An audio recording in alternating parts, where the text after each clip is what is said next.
For example, pangitaan na to si meter, di ara siya. Sakto? Yes. And then, pangitaan na to si centimeter, di ara sa. Sakto? Kapila man ka mo step, payo niya. 2 steps. 2 steps. Kung na-I square din ha, kay 2 steps man na, doblihin mo mahimo siyang 4 steps.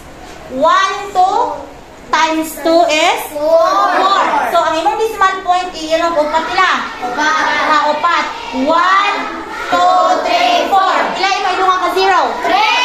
3 because na may kaupat nga 5. So, 1, 2, 3, 5, 6, 5, 8. Kama. So, muna iyahang converted unit. Sakto? Nasabtan? Okay, last example. I have here 1,820 Kana. Millimeter square is how many meter square? Okay. Again, 1,800,250 millimeter square.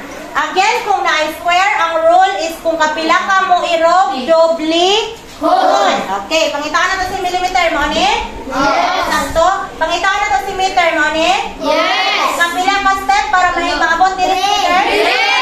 Kapila? 3 steps. Okay, 1, 2, 3. 3 steps. Imo nang dublihon, mahimo? 6 steps. Asa man ang decimal point, ani? Nasa Dere, automatic nga na-address kilid basta whole number.